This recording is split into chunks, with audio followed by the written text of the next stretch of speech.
WhatsApp guys, welcome back to my YouTube channel future with code. तो guys आज की इस वीडियो में हम HTML का ट्यूटोरियल देखने वाले हैं, यानी HTML learn HTML 5 in 1 video. तो आज की इस वीडियो में मैं बेसिक कॉन्सेप्ट सब क्लियर करा दूंगा जो बिगिनर्स के लिए होते हैं वो। ठीक है, तो वीडियो को करते हैं स्टार्ट और देखते हैं HTML। What is HTML? तो गाइज व्हाट इज HTML पहले समझते हैं। तो गाइज व्हाट इज HTML मतलब HTML stands for hyper text markup language, यानी HTML एक मार्कअप लैंग्वेज होती है, that's not a programming language. यानी HTML एक मार्कअप लैंग्वेज होती है, प्रोग्रामिंग लैंग्वेज नहीं होती है। और HTML is very important for creating websites के लिए HTML बहुत ज़्यादा ज़रूरी है। बिना HTML के कोई भी वेबसाइट नहीं बन सकती। तो अगर आप वेब डिज़ाइनिंग सीख रहे हैं, वेबसाइट्स बनाना चाहते हो, तो सबसे पहले आपको HTML सीखना होगा। HTML is easy to learn. HTML एक बहुत ही आसान प्रोग्रामिंग लैंग्वेज नहीं, मार्कअप लैंग्वेज है, जिसकी मदद से आप वेबसाइट्स बना पाओगे। तो आज की इस वीडियो में मैं आपको कंप्लीट करा दूंगा बेसिक सिंटैक्स ऑफ HTML। तो करते हैं वीडियो को स्टार्ट और समझते हैं HTML के बेसिक कॉन्सेप्ट्स। तो गाइस पहले समझते हैं HTML मतलब एक वेबसाइट बनाने के लिए 3 लैंग्वेजेस का यूज़ होता है, HTML, CSS एंड जावास्क्रिप्ट। इन तीनों के बिना कोई भी वेबसाइट नहीं बन सकती। तो HTML, CSS, जावास्क्रिप्ट इन तीनों के बिना वेबसाइट नहीं बन सकती। तो अब बात करते हैं इनकी रोल क्या होता है, इनका मेन इंपॉर्टेंट रोल क्या होता है। HTML is skeleton of website, यानी HTML एक स्केलेटन होती है, एक हड्डियाँ होती है वेबसाइट की मान लो। और CSS एक डिज़ाइन यानी स्किन होती है, और जावास्क्रिप्ट एक ब्रेन होता है। इन तीनों को मिलकर एक ह्यूमन बनता है। तो इसी तरह एक वेबसाइट बनती है। HTML काम करती है वेबसाइट के वेब पेज को क्रिएट करना, CSS उसमें डिज़ाइन करना, और जावास्क्रिप्ट उसमें ब्रेन डालना यानी उसमें इफेक्ट्स डालना। तो अब इन तीनों को अच्छे से समझते हैं और इन आज HTML को कंप्लीट करते हैं। तो CSS जावास्क्रिप्ट मैं नेक्स्ट वीडियो में बनाऊंगा, लेकिन आज मैं HTML पर फोकस करने वाला हूँ। तो करते हैं वीडियो को स्टार्ट बिना टाइम वेस्ट किए। अगर आपकी वीडियो पसंद आए तो लाइक करें और शेयर भी करें और सब्सक्राइब करें चैनल को, और नोटिफिकेशन बेल को ज़रूर प्रेस करें ताकि आने वाले सभी नोटिफिकेशन सबसे पहले आपके पास आए। तो करते हैं वीडियो को स्टार्ट। सो गाइस सबसे पहले अगर आपको किसी वेबसाइट के कोडिंग चेक करना है, किस वेबसाइट में कौन कौन से कोड्स लगे हैं, क्या क्या कोडिंग हुई है, तो ये सब चेक करने हो तो आप कैसे करोगे। तो सबसे पहले मैं आपको वो बता देता हूँ। तो पहले अपने गूगल क्रोम ब्राउज़र को ओपन कर लेता हूँ। इसके अंदर मैं एक वेबसाइट खोलता हूँ, जैसे google.com। ठीक है, अब इस google.com का अगर आपको सोर्स कोड देखना है, व्यू पेज सोर्स, मतलब अगर आपको इसकी कोडिंग देखनी है कि गूगल का पेज कैसे बना, इसमें कौन कौन सी कोडिंग लगी, तो आप कैसे देख सकते हो। तो एक सिंपल सा रूल है, आपको राइट क्लिक करना है जहाँ खाली पेज देखो वहाँ पर। ठीक है, राइट क्लिक करके आपको जाना है व्यू पेज सोर्स में। ठीक है, जहाँ पर व्यू पेज सोर्स लिखा हो ना वहाँ पर। ठीक है, अगर आप व्यू राइट क्लिक करके व्यू पेज सोर्स पर जा सकते हो, और शॉर्टकट दबाना चाहो तो Ctrl+U शॉर्टकट आपका है। ठीक है, तो आप इस शॉर्टकट को यूज़ कर सकते हो। जैसे व्यू पेज सोर्स ही है तो आप यहाँ से कर सकते हो। तो मैं एक बार प्रीव्यू दिखा देता हूँ आपको, right click and view page source. इसके बाद एक नेक्स्ट स्टेप खुलेगा। देखो इसमें जो भी इस google.com वेबसाइट की जो भी कोडिंग होगी वो यहाँ पर आपको शो होगी। देखो कंप्लीट आप नीचे तक आराम से देख सकते हो। ठीक है, एंड देखो मैंने कहा था कि HTML जरूरी होती है। देखो आपको HTML दिखाऊँ, देखो HTML डॉक टाइप HTML, देखो स्टार्टिंग ही टैग इसका HTML है। मतलब मैंने कहा था कि बिना HTML कोई वेबसाइट नहीं बन सकती। देखो इसका स्टार्टिंग टैग ही डॉक टाइप HTML है। ये वेबसाइट की स्टार्टिंग ही HTML से हुई है। उसके अंदर जावास्क्रिप्ट PHP कोई यूज़ हो, लेकिन वेबसाइट स्टार्टिंग HTML से हुई है। तो HTML that's a hyper text markup language and this is very important for websites. Okay, so हमने एक पहला बेसिक कॉन्सेप्ट क्लियर किया कि कैसे हम किसी वेबसाइट का राइट क्लिक करके उसका व्यू पेज सोर्स देख सकते हैं, उसकी कोडिंग्स चेक कर सकते हैं। ठीक है, अगर आपको एक और वेबसाइट दिखाऊं, जैसे flipkart.com अगर दिखाऊं मैं आपको एक और एग्जांपल, तो आपको क्या करना है, वही मेथड यूज़ करना है। पहले लोड हो जाने तो फ्लिपकार्ट वेबसाइट को, एंड जस्ट इज लोड। ठीक है, तो आपको राइट क्लिक करना है खाली पेज पर और नीचे आना व्यू पेज सोर्स में। आप Ctrl+U भी प्रेस कर सकते हो। तो व्यू पेज सोर्स पर क्लिक करना है, और उसके बाद नेक्स्ट स्टेप में इस जो flipkart.com इसकी सारी कोडिंग यहाँ पर ओपन हो जाएगी। आपको मैं इसके अंदर भी HTML दिखाऊंगा, तो ये थोड़ा लोड होने में टाइम ले रही। सो ये देखो गाइस, ये लोड हो चुकी है। ठीक है, तो यहाँ पर इसकी कंप्लीट कोडिंग आपको नीचे तक मिल जाएगी। ठीक है, और यहाँ पर भी देखो स्क्रॉलिंग पर भी है। तो अब इसमें भी देखो आपको HTML मिलेगा। देखो मैं आपको दिखाऊँ, इसमें भी आपको HTML मिलेगा। तो गाइस इसमें देखो डॉक टाइप HTML नहीं, इसकी भी स्टार्टिंग HTML से ही हुई है। इस वेबसाइट की। तो मैंने कहा था this HTML is very important for websites. Okay, तो HTML मैंने आपको इसमें भी दिखा दिया है, ठीक है। तो अब बढ़ते हैं HTML के कोर्स की तरफ। तो हमारा ज़्यादा ध्यान हमारा HTML की तरफ होना चाहिए, ठीक है। So let's go to HTML course. So start करते हैं HTML का कोर्स। तो न्यू टैब में अब हम बेसिक कोड यूज़ करेंगे HTML का, यानी HTML अब स्टार्ट कर रहे हैं, ठीक है। तो आपको यहाँ पर मैं बेसिक कोड दिखाऊँ तो मैं यहाँ पर लिखूँ HTML बेसिक कोड। तो देखो HTML बेसिक कोड्स के बहुत से रिजल्ट्स आ चुके हैं, देखो कितनी वेबसाइट्स हैं। सो मैं आपको w3schools.com पर लेकर चलता हूँ।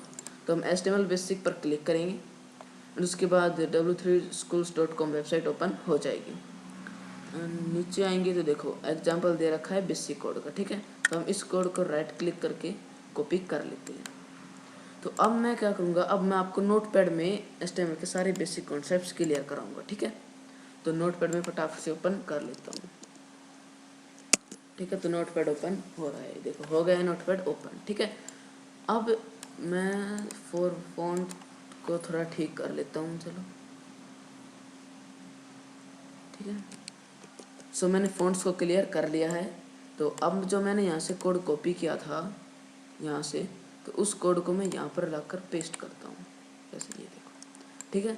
तो HTML का बेसिक कोड, बेसिक सिंटैक्स जो स्टार्टिंग का होता है HTML का, जो हर वेबसाइट के लिए लिखना ज़रूरी होता है, वो मैंने यहाँ पर टाइप कर लिया है, ठीक है। अब मैं इसको Ctrl+S करूँगा इस फाइल को, ठीक है। और Ctrl+S करने के बाद डेस्कटॉप के ऊपर मैं डालूँगा index.html, ठीक है। आप इंडेक्स की जगह और भी नेम ले सकते हो, लेकिन .html आपको जरूर लगाना है क्योंकि हम HTML सीख रहे हैं, ठीक है। तो आप नेम कुछ भी ले सकते हो, लेकिन HTML इसमें जरूर लेना है, ओके। सो मैं फाइल को सेव कर लेता हूँ। मैंने डेस्कटॉप के अंदर फाइल को सेव कर लिया है। तो ये देखो आ गई है डेस्कटॉप पर। मैं इसको ड्रैग एंड ड्रॉप भी कर सकता हूँ या फिर डबल क्लिक करके ओपन भी कर सकता हूँ। ये देखो गाइस, ये वेबसाइट हमारी ओपन हो चुकी है, ठीक है। अब मैं इसको हटा देता हूँ, Ctrl+S करता हूँ और यहाँ पर रिलोड करता हूँ, गायब। तो ये जो हमारा जो ब्लैंक पट्टी है, ये हमारी वेबसाइट होगी। यहाँ पर हम एक वेबसाइट क्रिएट करेंगे, ठीक है। सो यहाँ पर कैसे वेबसाइट में फटाफट से टाइटल वो मैं आपको बताने ले लेता हूँ। इसको यहाँ पर साइड बाय साइड, टाइटल और हेड भी HTML में बहुत ज़रूरी होते हैं। तो ये मैंने बॉडी के ऊपर डाल लिए हैं। तो टाइटल का क्या यूज़ होता है, तो टाइटल के अंदर मैं डाल दूँ अगर this is a HTML tutorial in one video. देखो इतना बड़ा मैंने टाइटल लगा दिया, Ctrl+S एंड सेव। तो देखो यहाँ पर तो कोई डिफरेंस नहीं हुआ, लेकिन ऊपर जो है ना ये this is HTML tutorial, title जो होता है HTML का, वो टाइटल यहाँ पर यूज़ होता है वेबसाइट की वजह से। इन्होंने टाइटल यूज़ कर रखा है HTML बेसिक, और हमने टाइटल यूज़ किया है this is HTML tutorial in one video. So अगर आपको जो टाइटल लेना है मेरी वेबसाइट में, वो आपको टाइटल टैग के अंदर लिखना है। और ये याद रखना, टाइटल टैग हमेशा HTML टैग के नीचे आएगा, ठीक है। ये आपको हमेशा याद रखना है, ठीक है। तो टाइटल बंद, उस टाइटल के अंदर मैंने डाला this is HTML tutorial in one video, वो हमारा यहाँ पर शो हुआ, ठीक है। और हैड टैग है, हैड टैग में हम कुछ नहीं डालेंगे, ये मैं आपको आगे बताऊंगा कि हैड टैग में क्या डालना है, ओके। तो अब ये हमारी सिंपल सिंटैक्स हमारा HTML का सेव हो चुका है और हमने यहाँ पर ये कर लिया, ठीक है, रिलोड। तो तब तक का हमारा कंप्लीट। अब बढ़ते हैं HTML के कोड्स के ऊपर। तो गाइस स्टार्ट करते हैं हम हेडिंग टैग से। हेडिंग टैग क्या होती है HTML में, ठीक है। सो हेडिंग टैग्स का हम बात करते हैं अभी। हेडिंग टैग्स होती है एक हेडिंग डालने की, यानी HTML यानी अपनी वेबसाइट में कुछ हेडिंग डालनी है आपको, तो आप यूज़ करोगे HTML में हेडिंग टैग का। हेडिंग टैग होती है H1 टैग, ठीक है। सो मैं यहाँ पर डालूँ H1 होता है हेडिंग टैग 1। अब मैं इनका डिफरेंस भी आपको बताऊँगा। तो H1 to H6 ये 6 होते हैं heading tags, H1 to H6। तो मैं इन तीनों को फटाफट से लिख लेता हूँ। सो गाइस ये होते हैं H1 H2 6 heading tag in HTML। This is H1, this is 2 3 4 5 6, ये 6 टाइप्स के होते हैं HTML में हेडिंग टैग। तो आप इनका यूज़ वेबसाइट्स में कर सकते हैं। तो इनका डिफरेंस क्या होता है वो मैं बता देता हूँ। तीनों मैंने लिखे लिए हैं और Ctrl+S किया और रिलोड किया। तो ये देखो दिस इज H1 2 3 4 5। अभी तक तो आपको पता लग ही गया होगा, मैं भी बता देता हूँ। H1 यूज़ करता है आपकी फुल साइज, यानी font size is very fast and very big. So H1 tag use होता है सबसे बड़ा टैग, यानी सबसे बड़ा साइज फ़ॉन्ट का। H2 उससे छोटा, H3 उससे छोटा, H4 उससे छोटा, H5 उससे छोटा एंड H6 सबसे छोटा। तो आप अपने कंट्रोल में इनमें कोई सा भी हेडिंग टैग यहाँ पर यूज़ कर सकते हो। आपको ऐसा लगे कि मेरी वेबसाइट में H2 टैग सही रहेगा तो आप H2 टैग यूज़ करें, H3 टैग सही रहेगा तो H3 टैग यूज़ करें। तो आप अपने हिसाब से कर सकते हो। तो मैंने हेडिंग टैग आपको बता दिया है, फर्स्ट क्लियर करा दिया है कि HTML में हेडिंग टैग क्या यूज़ होते हैं। ठीक है, तो अब उसके बाद बढ़ते हैं नेक्स्ट टैग के। सो गाइज मैंने w3schools.com वाली वेबसाइट को बंद कर दिया है, प्रॉपर ओपन कर लिया है इनको। ठीक है, तो तब तक हमारा फर्स्ट क्लियर हो चुका है। एंड सेकंड अब बात करूँगा मैं पैराग्राफ टैग की। HTML में पैराग्राफ टैग क्या यूज़ होता है।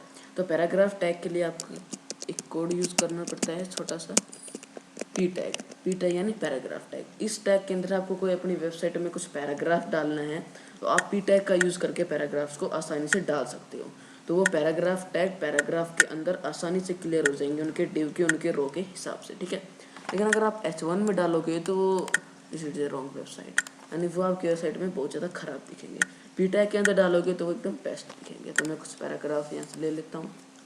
इसमें विकीपीडिया कंप्यूटर साइंस रिलेटेड कोई पैराग्राफ ले लेता हूँ विकीपीडिया वेबसाइट से। ठीक है, तो ये आ गई है विकीपीडिया की वेबसाइट, ये रही। यहाँ पर मैं क्लिक करके फटाफट से लेता हूँ पैराग्राफ। ठीक है, तो लोड हो रही है वेबसाइट। सो गाइस विकीपीडिया की वेबसाइट ओपन हो चुकी है और कंप्यूटर साइंस के रिलेटेड पैराग्राफ्स आ चुके हैं। तो मैं ये पैराग्राफ लेता हूँ पहले वाला छोटा सा, तो इसको मैं अपने पैराग्राफ टैग के अंदर पेस्ट करूँगा।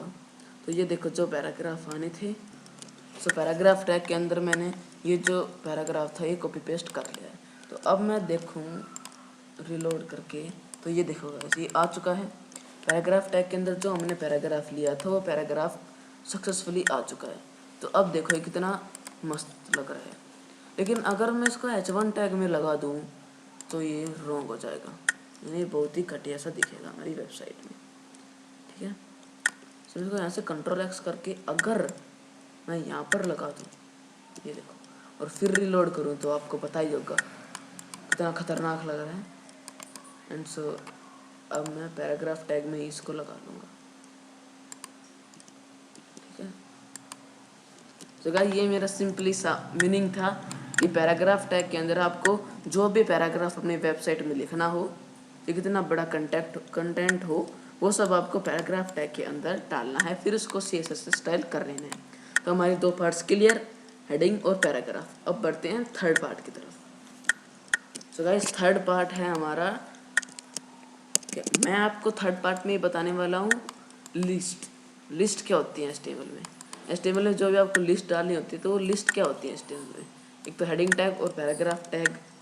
सो गाइस हम HTML में लिस्ट की बात कर लेते हैं कि HTML में लिस्ट कितने प्रकार की होती है और कैसे होती है।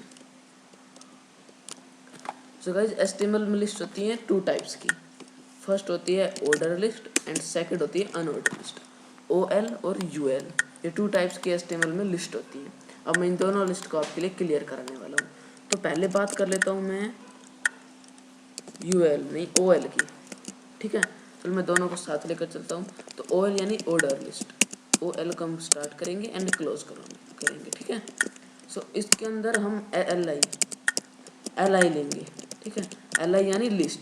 तो लिस्ट जब भी आप बनाओ लिस्ट के लिए आपको LI जरूर लगाना है। ठीक है, OL और UL इन दोनों में से कोई एक लगाना है एंड उसके बाद उसके अंदर LI आपको जरूर लगाना है, LI start and LI close. ठीक है, तो LI के अंदर आप जो कंटेंट डालना चाहते हो वो डाल सकते हो।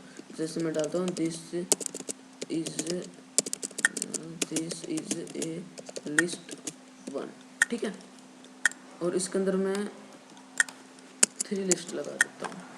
Okay, first second and third list. ठीक है, एंड उसके बाद इसी के साथ साथ मैं UL और लगा देता हूँ इनके साथ, फटाफट से इनको कवर कर लेता हूँ। तो ये देखो अब मैं OL की जगह यहाँ पर लगा दूंगा UL, दैट्स इट। अब Ctrl+S करके रिलोड करूँ तो ये देखो आपको इन दोनों में डिफरेंस पता चल गया होगा। ये तो थी हमारी ऑर्डर लिस्ट ये 3, और ये हमारी अनऑर्डर लिस्ट यानी ये OL और ये UL। तो OL का क्या मतलब होता है और UL का क्या मतलब होता है ये समझते हैं आराम से। तो OL is a creating with numbers, यानी OL अगर लगाओगे शुरू में तो आपको वो शो होगी नंबर्स के 1 2 3 4 5, ठीक है। और UL आप लगाओगे तो आपको हमेशा पॉइंट्स में ही आपको हमेशा वो क्लियर होंगी। सो गाइस UL मैंने आपको बता दिया, ठीक है। सो OL UL को तो हम पॉइंट्स में ही रहने देंगे, मतलब हम UL को तो पॉइंट्स में ही शो कर सकते हैं, इसमें कोई चेंजमेंट नहीं कर सकते। लेकिन OL को हम ABCD में भी कर सकते हैं, रोमन नंबर में भी कर सकते हैं। तो UL show that seat is a defined because this. लेकिन अगर हम UL को चेंज करना चाहूँ, मैं ABCD में लाना चाहूँ, तो मुझे यहाँ पर एक एट्रीब्यूट देना होगा टाइप नाम का। टाइप उसके अंदर होना चाहिए ए टाइप का, हमारे जो 1 है उसकी जगह मुझे चाहिए टाइप, मतलब ABCD में है तो आपको टाइप स्पेस फिर टाइप और फिर इक्वल टू फिर डबल कोमा और फिर ए। इसके अंदर मैं कंट्रोल एस कर रिलोड करूँगा तो ये देखो ABC में आ गए। आप चाहते हो कि नहीं मैं छोटी नहीं बड़े ABC में चाहता हूँ, तो आप बड़ा ए डालो और कंट्रोल एस करो और रिलोड, ये देखो बड़े ABCD में आ गए, ठीक है। तो OL को तो हम चेंज कर सकते हैं टाइप डालकर, और टाइप में आई डालूंगा तो हम इसको रोमन नंबर्स में ले सकते हैं, ये देखो ऐसे भी ले सकते हैं। लेकिन UL में अगर मैं ये चेंज में ऐड करके देखूँ तो वो चेंज नहीं होगा, ठीक है। आपको दिखा देता हूँ, कंट्रोल एस एंड रिलोड। तो देखो ए डाल लो, ABCD में करके देख लो, UL में वो चेंजमेंट नहीं होगी, लेकिन OL में आप दोनों साइज में चेंजमेंट कर सकते हो। तो आज ये थी ऑर्डर लिस्ट और अनऑर्डर लिस्ट में दोनों बीच में डिफरेंस। तो मैंने आपको बता दिया HTML में 2 टाइप्स की लिस्ट होती हैं, OL और UL। OL order list, UL unordered list. और इन दोनों को मैं डिफरेंस और इन दोनों में एग्जाम्पल्स मैंने आपको प्रैक्टिकली करके दिखा दिए। तो हमारे 3 पार्ट्स क्लियर। आप इनमें और भी ज़्यादा डाल सकते हो, ये देखो आप और भी ज़्यादा डालोगे तो जितने ज़्यादा डालोगे उतने ज़्यादा वे बढ़ेंगे, ये देखो ऐसी कोई बात नहीं, ठीक है। सो हमने H1 यानी हेडिंग टैग, पैराग्राफ टैग और लिस्ट ये बिल्कुल आराम से समझ लिया है। तो अब उसके बाद मैं बढ़ता हूँ फोर्थ स्टेप की तरफ। तो गाइस फोर्थ स्टेप की तरफ मैं बढ़ता हूँ। तो गाइस मैं फोर्थ स्टेप आपको बताना चाहता हूँ एट्रीब्यूट्स और सेल्फ क्लोजिंग टैग्स के बारे में। एट्रीब्यूट्स तो मैंने आपको बता ही दिया है, टाइप यानी जहाँ पर टाइप डाल के आप उसकी जो डेटा है उसको बदलना चाहते हो, उसके मतलब जो रूल है उसका उसको बदलना चाहते हो, से एट्रीब्यूट बोल जाता है। मतलब जैसे मैंने टाइप डालकर इसके जो 1 2 3 से उसको चेंज करके ABCD में कर दिया, ठीक है। ऐसे जो टाइप डालकर जो चेंजमेंट किया जाता है उसे बोला जाता है एट्रीब्यूट्स, ठीक है। तो एट्रीब्यूट्स तो मैंने आपको क्लियर करा ही दिए हैं। और उसके बाद सेल्फ क्लोजिंग टैग की बात कर लेता हूँ। उसी के साथ साथ एक और मैं आपकी बात करना चाहता हूँ साथ में BR।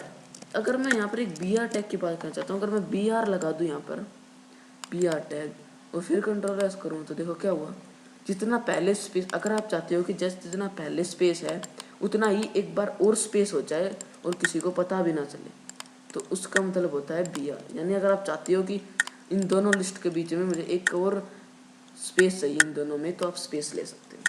इसी के साथ आप बहुत ज़्यादा BR लगा सकते हो, ये जरूरी नहीं है कि एक BR लगाओ, जितने BR लगाओगे उतने स्पेस बीच में आएंगे, तो वो आप अपने कंट्रोल में ले सकते हो। जितना आपको चाहिए उतने BR लगाओ और अपनी वेबसाइट में स्पेस लाओ, ठीक है। तो मैं एक BR लगा देता हूँ, मैं इतना स्पेस, ठीक है। तो आपको समझ में आ गया होगा। एंड ये जरूरी नहीं है कि आप यहीं लगाओ, आप जहाँ चाहो वहाँ लगा सकते हो। आप H4 के बाद भी लगा सकते हो, जिसके बाद लगाओगे समझ लो उसके बाद जो भी कंटेंट है उसके उसमें और उसके बाद जो कंटेंट है उनके बीच में एक स्पेस आएगा। मैं रिलोड करूँ तो ये देखो इनमें स्पेस आ गया है। इसी तरह अगर आप चाहते हो कि यानी पैराग्राफ और हेडिंग टैग के बीच में, दोनों के बीच में सकते हैं, तो आप जहाँ पर BR लगाना चाहो आप वहाँ पर BR लगा सकते हो, ठीक है। तो ये हो गया एक तो क्लियर। ओके, अब बात करते हैं क्लोजिंग टैग के बारे में। क्लोजिंग टैग मतलब अगर आप ये कहते हो कि स्टार्ट किया ये क्लोज किया, मतलब ये क्या मतलब, इसका मतलब ये है कि स्टार्ट करना और क्लोज करना, ये HTML वाला ने आपके ही मतलब फ़ायदे के लिए क्या है कि आप यहाँ से स्टार्ट करो यहाँ से क्लोज करो, आपकी आसानी के लिए क्या है, वरना इसमें बहुत ज़्यादा कोर्स लगते हैं।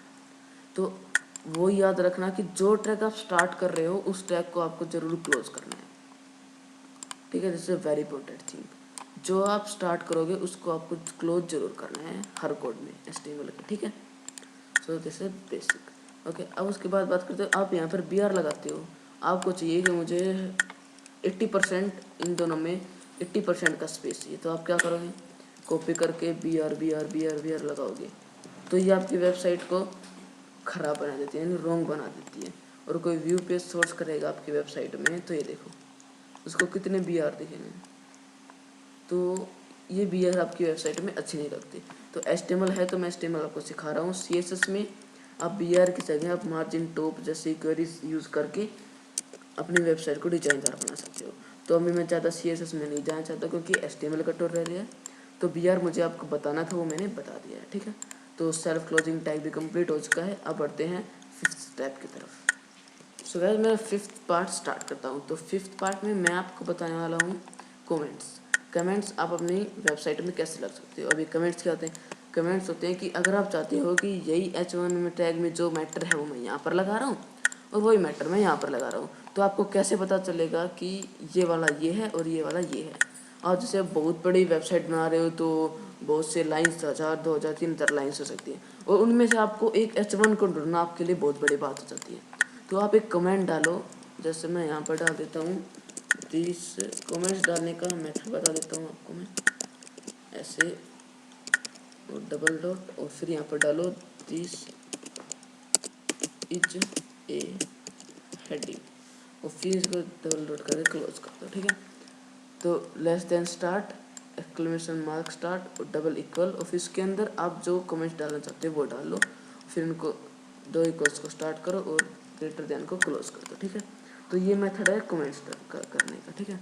तो आप ये कर दिया तो आप आराम से चेक कर सकते हो कि ठीक है यहाँ पर तो देखो कोई इफेक्ट नहीं पड़ा, लेकिन आप जैसे ही राइट क्लिक और व्यू पेज सोर्स करते हो तो ये देखो ग्रीन कलर में आपको आराम से दिख जाएगा सारा, ठीक है। तो ये कमेंट्स होता है। तो अगर आप कमेंट्स डालना चाहते हो तो अपनी वेबसाइट में डाल सकते हो। और आपको एक और इसमें वार्निंग देता हूँ आपको मैं कि आप कमेंट्स मत डालना, मेरी एडवाइस है आपको, ठीक है। क्यों? क्योंकि कमेंट्स तो डालना बट कमेंट्स के अंदर अपने ID या फिर पासवर्ड मत डालना। आपको तो यहाँ पर पता नहीं चलेगा, यहाँ पर पता नहीं चलेगा, लेकिन कोई व्यू पेज सर्च करेगा तो कोई बंदा आएगा आपकी इन्फॉर्मेशन को चुरा लेगा, आपको पता भी नहीं चलेगा और आपकी इन्फॉर्मेशन को चुरा लेगा। तो ये मेरी एडवाइस है आपको कि अपने ID या फिर पासवर्ड कुछ मत लेना, वो आपको चुरा कर भाग जाएगा, आपको पता भी नहीं चलेगा। तो यहाँ पर तो आप सोचोगे नहीं है ब्लैक है, कुछ नहीं है, ठीक है, यहाँ पर सोचोगे नहीं है, लेकिन जो व्यू पेज सर्च करेगा तो उसको ग्रीन कलर में साफ दिख जाएगा।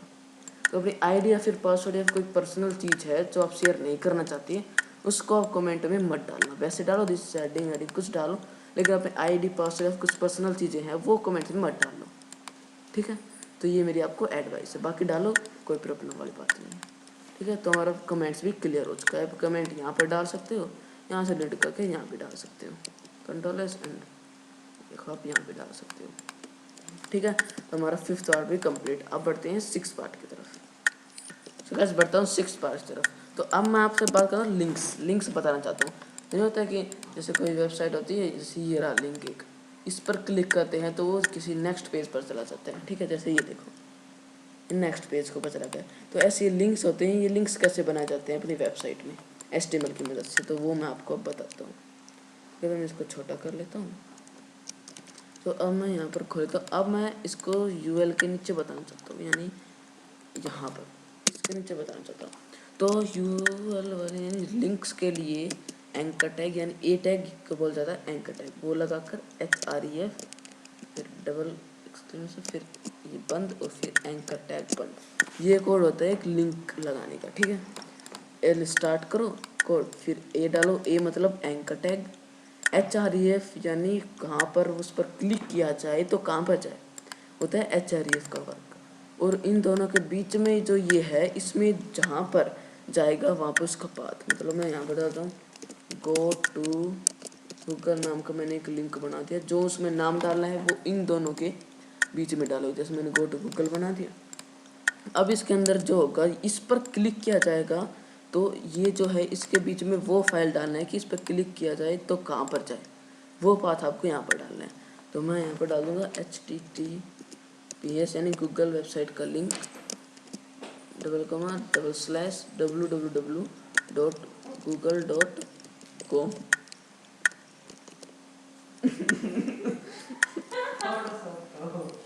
तो गाइज मैंने google.com वेबसाइट का लिंक डाल लिया है, ठीक है। आप ऐसे टाइप भी कर सकते हो और डायरेक्ट गूगल की वेबसाइट पर जाकर भी यहाँ से लिंक उठा सकते हो, जैसे google.com। एंड यहाँ से Ctrl+C करके आप यहाँ पर पेस्ट कर सकते हो। इसमें करके दिखा दो Ctrl+V, ठीक है, सिंपल। तो अब मैं यहाँ पर रिलोड करूँ तो ये देखो ये लिंक बन चुका है GoToGoogle.com का। यहाँ पर देखो इसके रंगी कलर चेंज हो चुका है। अब मैं यहाँ पर माउस लेकर जा रहा हूँ, देखो ये हाथ का निशान आ रहा है, इस पर जैसे ही क्लिक करूँगा मैं तो Google.com वेबसाइट पर पहुँच गया हूँ, ठीक है। जैसा मैंने आपको बताया था सेम वैसा है, ठीक है। गो टू गूगल पर मैंने क्लिक किया और जैसे ही क्लिक किया मैं Google.com वेबसाइट पर पहुँच चुका हूँ। मैंने क्या कहा था, एंकर टैग लगाओ पहले तो HREF और इसके अंदर जहाँ पर जिस वेबसाइट पर आपको जाना है उसका पाथ डालो और उसका नाम डालो। गूगल नहीं, आप और भी वेबसाइट्स पर नाम डाल सकते, जैसे मैं अगर फ्लिपकार्ट डालूँ तो मैं फ्लिपकार्ट पे डाल सकता हूँ। यहाँ पर इसको गूगल को हटाकर मैं यहाँ से फ्लिपकार्ट पे डाल सकता हूँ, फ्लिपकार्ट, ठीक है। और फिर यहाँ से अगर रिलोड करूँ, यहाँ पर क्लिक करूँ तो देखो गाइस मैं गो टू फ्लिपकार्ट वाली वेबसाइट पर गो हो चुका हूँ, ठीक है। तो ये थे लिंक्स, आप यहाँ पर कोई भी वेबसाइट के लिंक्स डाल सकते हो। तो ये थे पार्ट 6, मैंने आपको लिंक्स अच्छी तरह से बता दिया है, आशा करता हूँ आपको लिंक समझ में आ गया होगा। तो बढ़ते हैं पार्ट 7 की तरफ आगे। सो गाइस इस पार्ट में मैं आपको इमेजेस लगाना दिखाऊंगा। जैसे किसी भी वेबसाइट पे जाओगे आपको हर वेबसाइट पर इमेजेस मिलेगी, तो वो इमेजेस अपनी वेबसाइट में कैसे लगाते हैं, उनको कैसे कंट्रोल किया जाता है। तो देखो आप किसी भी वेबसाइट पर जाओगे हर जगह आपको इमेजेस मिलेंगी, तो उन इमेजेस को कैसे लगाया जाता है। तो मैंने एक ऑनलाइन इमेज उठा ली है ये वाली, तो ये वाली इमेज मैं आपको लगा कर दिखाऊँगा। ऑनलाइन मैंने इस websource.unsplash.com वेबसाइट से लगा कर दिखाने वाला हूँ। ऑनलाइन मैंने उठाई है, तो इसका पाथ यहाँ से उठाकर मैं डालने वाला हूँ, ठीक है। और वैसे अपने फोल्डर से कैसे डालते हैं वो मैं आपको CSS वाले पार्ट में, CSS वाले वीडियो में सिखा दूँगा, ठीक है। चलो स्टार्ट करते। तो उसके लिए मैं गो टू फ्लिपकार्ट के नीचे मैं यहाँ पर लगाऊंगा, एक तो पहले BR लगाऊंगा ताकि थोड़ा सुंदर दिखे, और उसके बाद यहाँ पर मैं IMG SRC यानी source SRC is equal to, और ये इसका पाथ है वेबसाइट इमेज का, ठीक है। अब इसके अंदर जो मैं यहाँ पर मेरा पाथ है ये वाला, इस पाथ को मैं सोर्स के अंदर डालूंगा। कहाँ पर, यहाँ पर मैं इसको डाल दूँगा, ठीक है। जैसे पहले मैंने IMG टैग स्टार्ट किया, इमेज के लिए IMG टैग स्टार्ट किया, उसके अंदर मैंने SRC यानी सोर्स लिया, SRC इज इक्वल टू उसके अंदर जो वेबसाइट है उसका सोर्स, और फिर वो वेबसाइट, और फिर जो टैग है वो क्लोज, ठीक है। फिर मैं यहाँ से Ctrl+S करके रिलोड करूँगा तो देखो वो इमेज आ गई है। देखो गाइस आप कहोगे कि ये वाली इमेज तो नहीं है, क्योंकि यहाँ पर जब भी रिलोड करोगे तो इस वेबसाइट की है कि जब भी रिलोड करोगे तो वेबसाइट चेंज होगी, सॉरी वेबसाइट में इमेज चेंज होगी, जब भी आप रिलोड करोगे तब इमेज चेंज होगी, ठीक है। तो ये वैसे है, लेकिन अगर खुद डाउनलोड करके लगाओगे अपने फोल्डर से तो चेंजमेंट नहीं होगा। मैं आपको सिर्फ फोटो लगा कर दिखा रहा हूँ HTML में, कोई CSS नहीं कर रहा हूँ। इसी के साथ अगर आप चाहते हो तो बहुत बड़ी इसकी विड्थ को सेट करना, तो आप विड्थ को सेट कर सकते हो। विड्थ डालो यहाँ पर इक्वल टू में विड्थ ऐसे डालो, और फिर यहाँ पर डालो जितना आप चाहते हो, जैसे 50% तो 50% विड्थ डालो और रिलोड करो, तो विड्थ इसकी देखो, ठीक है, सेट है। तो ऐसे आप अपनी वेबसाइट में इमेजेस डाल सकते हो। जैसे मैंने विड्थ लगाई, यहाँ पर विड्थ कुछ नहीं किया, सिर्फ विड्थ लगा इक्वल टू यहाँ पर जितनी चाहिए उतनी लगाई और किया। तो IMG SRC उसके अंदर फाइल का पाथ, और फिर फाइल को क्लोज टैग, और उसके अंदर विड्थ को चेंजमेंट, ठीक है। विड्थ मैं यहाँ पर सेट कर सकता हूँ। तो ऐसे आप अपनी इमेज लगा सकते हो और विड्थ को सेट कर सकते हो। तो इमेजेस वाला पार्ट भी हमारा क्लियर हो चुका है। अब बढ़ते हैं नेक्स्ट पार्ट की तरफ। सो गाइस अब मैं आपको फॉर्म्स के बारे में बताने वाला हूँ कि HTML में फॉर्म्स का क्या वर्क होता है। तो फॉर्म्स आपने देखे होंगे कई वेबसाइट्स पर फॉर्म मिलते हैं, तो वो फॉर्म आप कैसे लगा सकते हो। तो फॉर्म आप डेटाबेस से लगा सकते हो, बैकएंड में होता है फॉर्म का यूज़, ठीक है। जैसे कोई फॉर्म भरे, first name last name date of birth ये सब भर के सबमिट करे, मतलब फॉर्म होता है first name last name second name date of birth भर के वो सबमिट करे और फिर वो आपके पास आए, तो उसे बोलता है फॉर्म। कि अपनी वेबसाइट पर फॉर्म लगा दो, कोई फॉर्म भरो इसमें और मुझे बताओ कि आप क्या करना चाहते हो, ये सब, ठीक है।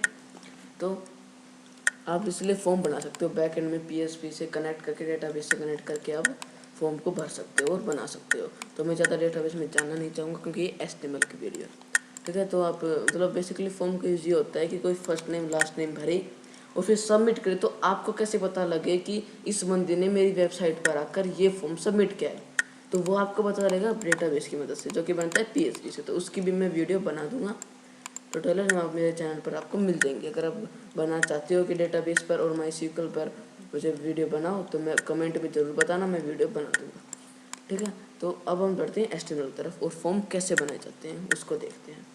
तो फॉर्म बनाने के लिए आपको एक फॉर्म टैग का यूज़ करना होता है, form tag start and form tag close, ठीक है। और उसके अंदर आप डालोगे इनपुट का यूज़ करोगे, input type is equal to text, ठीक है। तो अब अगर Ctrl+S करके रिलोड करूँ मैं, तो ये देखो जी एक छोटा सा ब्लैंक आ चुका है। ये किससे आएगी, इनपुट से आई, ये था इनपुट का कमांड। मतलब आप फॉर्म टैग स्टार्ट करो, फॉर्म टैग क्लोज करो, उसके अंदर मैंने एक इनपुट बनाया। इनपुट का मतलब होता है एक बॉक्स बनाना। तो वो बॉक्स मैंने बनाया, उसके अंदर एक टाइप दे दिया, यानी एक एट्रीब्यूट दे दिया, एट्रीब्यूट कि टाइप के अंदर जो टेक्स्ट है टेक्स्ट के हिसाब से वो शो करे, यानी टेक्स्ट हो उसके अंदर, हम उसके अंदर टेक्स्ट लिख सकें। तो ये एट्रीब्यूट मैंने यूज़ किया। और इसी के साथ साथ अगर मैं यहाँ पर डाल दूँ एंटर योर नेम सिंपल और ये कर दूँ, तो देखो क्या होगा, एंटर योर नेम, ठीक है। और ये करके स्पेस दूँ इसमें, तो ये देखना क्या होगा। तो ये देखो गाइस ये आ चुका है, enter your name and space. ये देखो छोटा सा फॉर्म बन गया है ना, कितना मज़ेदार लग रहा है। तो ये फॉर्म है, ठीक है। ऐसे बन जाता है एक फॉर्म। और इसी के साथ मैं इसको कॉपी करके और पेस्ट करूँ, ये देखो। और यहाँ पर मैं कर दूँ एक ईमेल बनाना चाहता हूँ मैं, एक ईमेल पर यहाँ पर ईमेल आईडी पर, और मैं यहाँ पर टेक्स्ट की जगह ईमेल डाल दूँ अगर, तो क्या होगा, फिर ईमेल डाल दिया मैंने एट्रीब्यूट टाइप में, तो देखना तो ये ईमेल को ही लेकर, यानी ईमेल में @gmail.com ऐसे होता है, तो वो ईमेल को ही लेकर टेक्स्ट यहाँ पर डाल देता हो तो सबको लेता है। लेकिन अगर हम यहाँ पर मोबाइल नंबर डालेंगे या फिर वैसे कुछ भी डालेंगे तो वो शो नहीं लेगा। इसे वैलिडेट फॉर्म, यानी HTML अगर टाइप ईमेल डाल दिया तो HTML हमें खुद बताता है कि ये ईमेल है या नहीं है, ठीक है। तो क्या करते हैं, यहाँ पर मैं स्पेस भी देता हूँ, तो ठीक है। दो फॉर्म हमारे बन चुके हैं सिंपल से।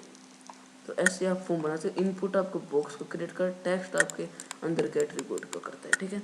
और ईमेल यहाँ पर आप अब और ज़्यादा आप CSS से इसमें डिज़ाइन कर सकते हो। और मैं इसी के साथ साथ यहाँ पर एक बटन बना दूँ, क्योंकि मैं बटन अभी बनाऊँगा नहीं, क्योंकि मैंने आपको बताया नहीं है बटन, ठीक है। जैसे मैं आपको बटन बता दूँगा, ठीक है।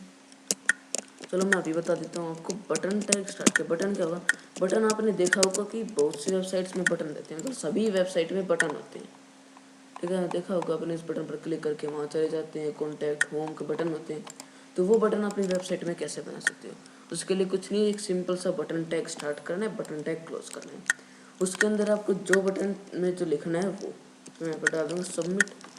तो फिर रिफ्रेश करूँगा तो ये देखो एक बटन हमारे पास बन के आ चुका है, ये देखो एक बटन बन के आ चुका है सबमिट का। तो ऐसे आप अपनी वेबसाइट में बटन भी बना सकते हो।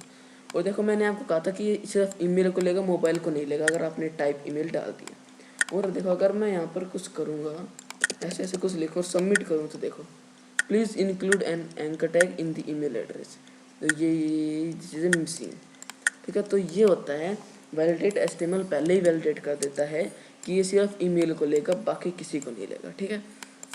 तो ईमेल में एंकर टैग होता है तो उसी को लेगा। अगर मैं यहाँ पर डाल दूँ विक्के और फिर सबमिट करूँ तो ये कहेगा please include anchor tag, this is email address, विक्के is missing an anchor tag, ठीक है। और अगर मैं यहाँ पर एंकर टैग डाल दूंगा फिर सबमिट करूँगा तो नहीं होगा, डॉट लगाओ, ये कह रहा है डॉट लगाओ, डॉट लगा, फिर कहेगा this is a wrong position. तो ये जैसे ईमेल होता है वो ईमेल आप प्रॉपरली डाल दोगे तो जैसे सबमिट कर देगा, वरना ये नहीं करेगा, फॉर्म वैलिडेशन हो जाता है, ठीक है। तो ये बहुत बड़ी बात हो जाती है, ठीक है। तो एंटर नेम क्या, इनपुट में टैक्स क्या, यहाँ पर ईमेल, यहाँ पर पासवर्ड कर सकते हो टाइप में, तो पासवर्ड की यूज़ करेगा, डेट ऑफ बर्थ डालेगा, डेट ऑफ बर्थ के हिसाब से करेगा। तो मेरा काम था आपको फॉर्म बताना, तो मैंने फॉर्म बता दिया है, आप खुद से ट्राई करो ईमेल पासवर्ड लगाना, ठीक है। तो हमारे ये पार्ट भी क्लियर हो चुका है फॉर्म वाला। अब बढ़ते हैं नेक्स्ट पार्ट की तरफ। बस अब बढ़ते हैं नेक्स्ट पार्ट की तरफ, और मैं अभी आपको बताता हूँ टेबल्स। टेबल्स आपने कई वेबसाइट्स में देखे होंगे, जैसे कम यूज़ करते हैं, लेकिन मैं आपको टेबल्स कैसे बनाई जाती है वेबसाइट में वो बता देता हूँ। तो टेबल्स बनाने के लिए एक टैग होता है टेबल के लिए एक टैग होता है टेबल टैग स्टार्ट और टेबल टैग क्लोज, ठीक है। और टेबल टैग के अंदर हम डालते हैं टीआर। अब टीआर का मतलब होता है, टीआर होता है टेबल रो, यानी एक टेबल की रो कितनी होनी चाहिए, ठीक है। एक टेबल की रो कितनी होनी चाहिए वो बताता है टीआर। उसके अंदर हम डालते हैं टीएच, यानी टेबल की हेडिंग, ठीक है। तो ये बात याद रखना कि किसको किसके अंदर क्लोज करना है, किसको एक साथ क्लोज करना है, ये आपको बिल्कुल प्रॉपरली याद होना चाहिए, ठीक है। तो अब टीएच यानी टेबल की हेडिंग क्या होनी चाहिए, तो टेबल की हेडिंग डाल देते हैं। यहाँ पर डालूंगा नेम क्या होना चाहिए, ठीक है। और उसी के साथ कॉपी करके डाल दूंगा नेम, और होना चाहिए वर्क, यानी उसका वर्क क्या होता है, ठीक है।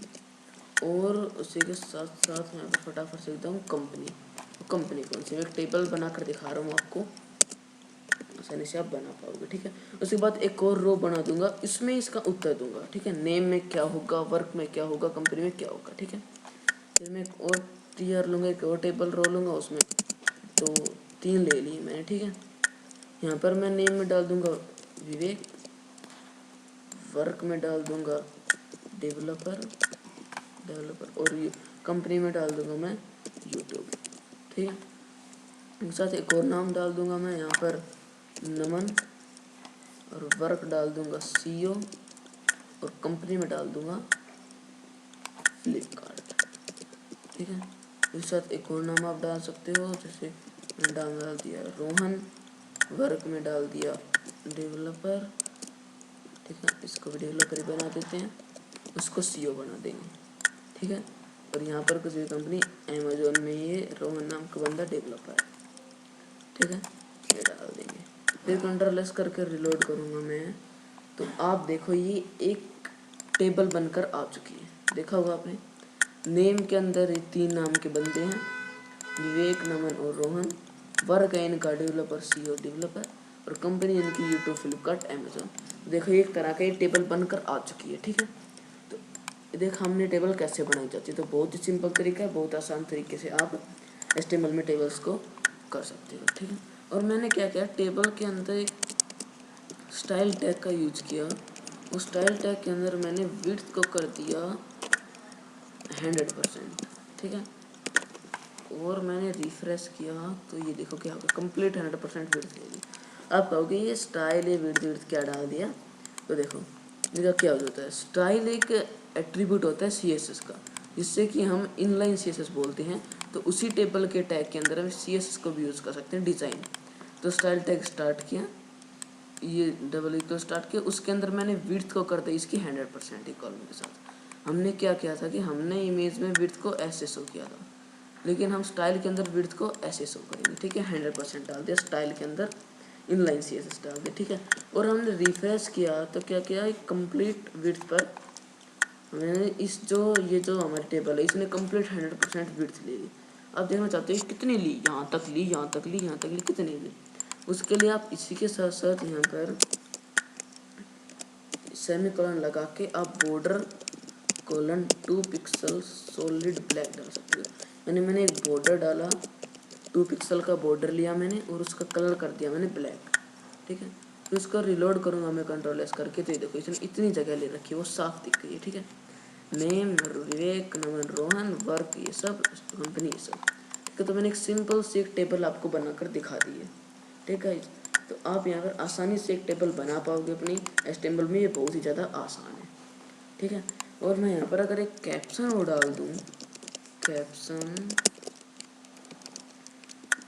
ठीक है, कैप्शन क्लोज, और उसके अंदर मैं यहाँ पर एक नेम डाल दूँ। जैसे पहले मैं यहाँ पर एक दो BR देता हूँ ताकि और सुंदर दिखे, और मैं यहाँ पर डाल दूँ फ्यूचर विद कोड, ठीक है।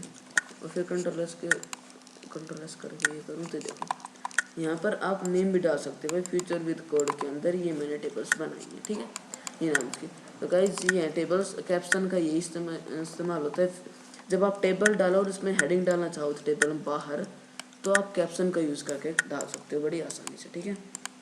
गाइस ये था टेबल पार्ट। ये टेबल मैंने आपको एक अच्छी सी टेबल बना के दिखा दी है, और आप इसमें और भी ज़्यादा डिज़ाइन कर सकते हो, BR देख के इसको सुंदर बना सकते हो। तो मेरा काम था आपको टेबल सिखाना, तो टेबल बनाना मैंने आपको सिखा दिया है। तो अब बढ़ते हैं नेक्स्ट पार्ट की तरफ और देखते हैं नेक्स्ट पार्ट में क्या है।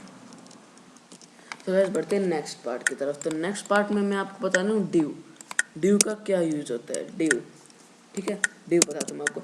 Div is a very important thing in HTML. HTML में बहुत ही ज़्यादा इंपॉर्टेंट वो वर्क होता है डिव का। डिव यानी डिवाइड करता है आपकी वेबसाइट्स को, ठीक है। सो उसके साथ आप टेबल ये मैंने बना दी थी, तो डिज़ाइन आप टेबल में कर लेना।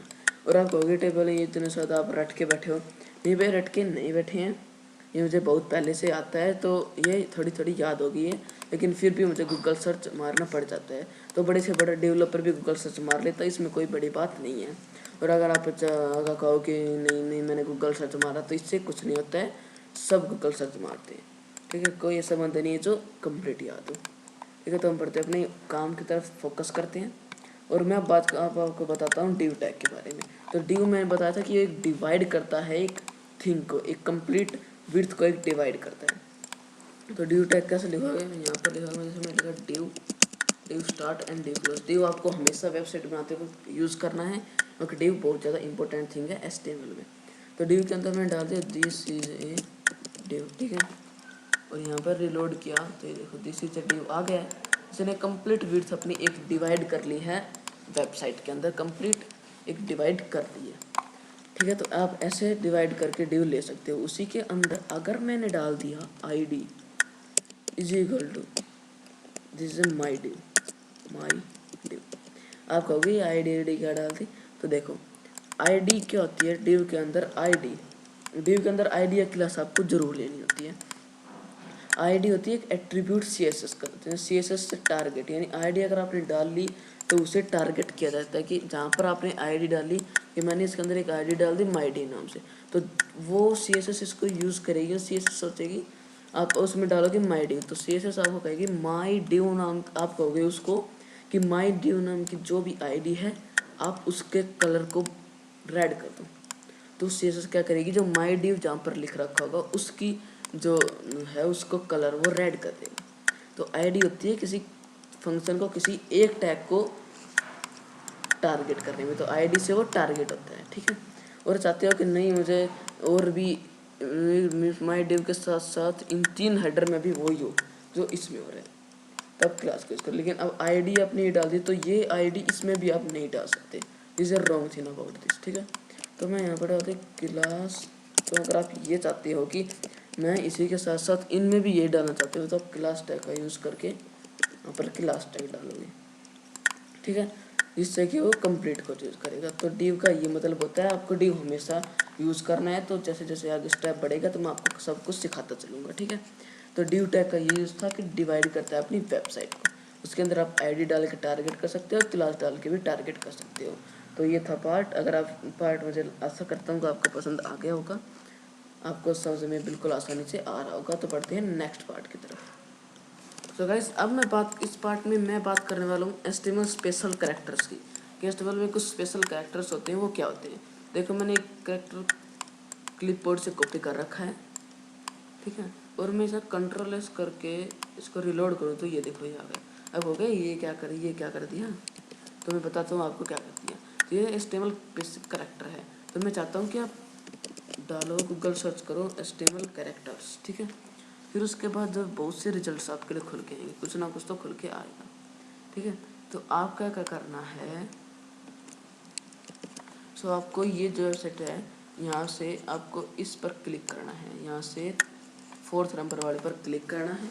कुछ भी खोल सकते हो, लेकिन उसके बाद देखो ये होते हैं कैरेक्टर सिंबल्स। ये देखो जो सा सिंबल आपको चाहिए जो वो आप यहाँ से ले सकते हो। जैसे मैंने ये वाला लिया था, तो आप यहाँ से ले सकते हो। जैसे ये है, ये लेना चाहो तो देखो कितने प्रकार, यहाँ से कोई भी आप कॉपी कर सकते हो। जैसे मैं फर्स्ट वाला कॉपी कर लेता हूँ, इतना बस कॉपी।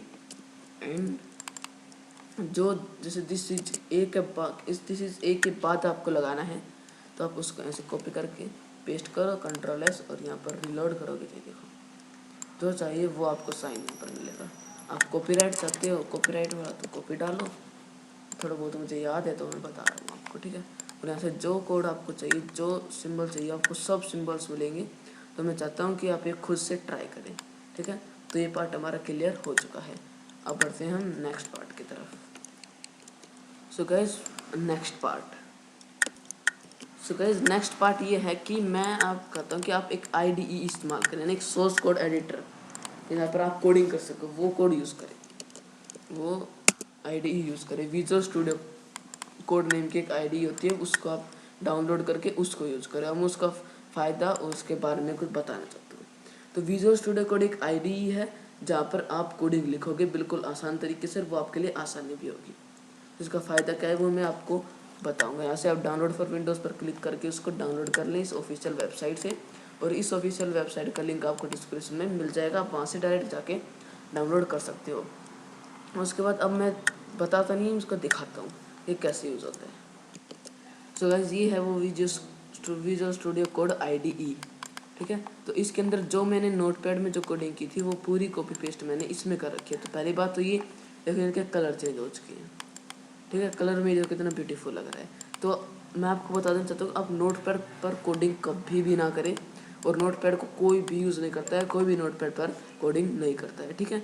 तो मैं आपको यही सलाह है, नहीं है मतलब सलाह ही मान लो, कुछ भी मान लो, कि आप नोटपैड का यूज़ बिल्कुल ना करें, कोई यूज़ नहीं करता है, सब IDE का यूज़ करते हैं। अब मैं नहीं कहता विजुअल स्टूडियो कोड ही यूज़ करो, क्योंकि इससे कुछ फ़ायदे हैं जो माइक्रोसॉफ्ट वालों ने खुद ही सॉफ्टवेयर बनाया है, यहाँ पे आप यूज़ कर सकते हो। आप सबलाइम टेक्स्ट 3 यूज़ कर सकते हो, आप एटम यूज़ करते हो, लेकिन खासियत होती है ना कुछ हर सॉफ्टवेयर की। तो मैं पहले तो ये देखो इनके कलर चेंज हो चुके हैं। एंड उसके बाद एक और फ़ायदा दिखाना चाहता हूँ कि उसमें क्या था, इसमें नोटपैड में पहले बात तो यूज़ मत करना, कोई नहीं करता है, सब IDE यूज़ करते हैं, ठीक है। तो मैंने वैसे बताना पड़ता है, तो मैं पहले इसको बताया था, ठीक है। ऐसे इसको बंद ही रहने दे। पहला था कि एंकर टैग कैसे लिखते थे, कंप्लीट एंकर के HREF बहुत कुछ लिखते थे, ठीक है। लेकिन सिर्फ आपको सिंपली सिर्फ ए लिखना है, और ये देखो पहले ही सजेशन मिल चुका है। सिर्फ आपको एंटर प्रेस करना है, देखो कंप्लीट एंकर टैग आपके पास, ठीक है। जिसके साथ आप चाहते हो कि अब उसके साथ आप इमेज IMG लिखो, सिंपली कुछ नहीं, सिंपली आप यहाँ पर IMG लिखो और एंटर मारो, देखो IMG सर से कंप्लीट। तो जिससे मतलब ज़िंदगी को बिल्कुल आसान बना देता है ये IDE, और यहाँ से बिल्कुल आसान तरीके से आपको समझ में भी आएगा और जल्दी जल्दी आपकी कोडिंग हो जाएगी। नोटपैड पर करने बैठ गए तो कुछ नहीं हो पाएगा, अपना ही दिमाग ख़राब होगा। तो आप IDE का इस्तेमाल करें, ठीक है। तो बहुत से यहाँ पर शॉर्टकट्स भी हैं, बिल्कुल सिंपली आप क्लास लगाने, जैसे मैं डिव के अंदर एक माई डिव नाम की क्लास लेना चाहता हूँ, तो मुझे कुछ नहीं करना, सिंपल डॉट माई डिव और enter, automatic div close div start class सब कुछ मिल जाएगा। और आता है ID होनी चाहिए डिव की, तो हैश लगाओ और IDE मिल जाएगी आपको, लगाओ और आपको IDE मिल जाएगी। अभी नहीं हो रहा है, कुछ प्रॉब्लम नहीं है, दैट्स सिंपल प्रॉब्लम, ठीक है। माई डिव डालना है आपको, देखो माई डिव मिल गया, ठीक है। और ये डॉट ये कहते हैं, ये सब मैं आपको CSS में बता दूंगा, इसमें कोई दिक्कत लेने वाली बात नहीं है। तो ये खासियत सी विजुअल स्टूडियो कोड की को आसान बना देता है, और इसी को आप मैं कहता हूँ कि मेरा सजेशन है कि आप इसको यूज़ करें, और नोटपैड को तो बिल्कुल भी यूज़ ना करें, ठीक है। तो मेरी एडवाइस थी, तो ये मेरी IDE की एडवाइस थी, ठीक है। तो गाइस आप विजुअल स्टूडियो कोड के साथ आप एटम भी यूज़ कर सकते हो। तो नहीं कि आप विजुअल स्टूडियो कोड atom.io उनकी वेबसाइट है, तो आप उस वेबसाइट पर विजिट करें और एटम यूज़ कर सकते हैं। सबलाइम टेक्स्ट एडिटर यूज़ कर सकते हैं, तो आपको जो अच्छा लगे वो आप यूज़ कर सकते हो, यहाँ से इसको डाउनलोड कर सकते हो, ठीक है। सो ये मेरी एडवाइस है। मैं कुछ इंपॉर्टेंट बातें बताने वाला हूँ कि देखो HTML का मैंने बता दिया। अब चाहते हो CSS का, जावास्क्रिप्ट का, सभी का ट्यूटोरियल बनाऊँ तो आप कमेंट में ज़रूर बताना, मैं उसका रिप्लाई दूंगा और एक वीडियो बनाऊँगा। तो इस साथ में आपको बूटस्ट्रैप भी सिखाऊंगा, फ्रेमवर्क दूंगा, तो बूटस्ट्रैप का ट्यूटोरियल भी मेरा देखें, ठीक है। तो मैं जावास्क्रिप्ट का सभी ट्यूटोरियल्स बना दूंगा, आप कंप्लीट वेब डेवलपर बन सकते हो मेरे इस चैनल से, ठीक है। इसी तरह मैं बिल्कुल आसानी से आपको बताता रहूँगा। तो आशा करता हूँ आपको वीडियो पसंद आई होगी। तो ये थी HTML इन 1 वीडियो। तो मैंने आपको HTML कंप्लीट सिखा दिया है बेसिक बिगिनर्स के लिए, और अगर आप चाहते हो कि एडवांस भी सिखाओ तो मैं एडवांस भी सिखा दूंगा, आप कमेंट में ज़रूर बताना, ठीक है। तो ये थी HTML इन 1 वीडियो। अगर आपको वीडियो पसंद आई तो लाइक करें और शेयर करें, और चैनल को सब्सक्राइब करें, और नोटिफिकेशन बेल को जरूर प्रेस करें ताकि आने वाली सभी नोटिफिकेशन सबसे पहले आपके पास आए और न्यू अपडेट्स आपको मेरे चैनल की मिलते रहें। तो मिलते हैं नेक्स्ट वीडियो में, तब तक के लिए बाय बाय, थैंक यू। और CSS को ज़रूर विजिट करना। तो bye bye, meet in next video, see you.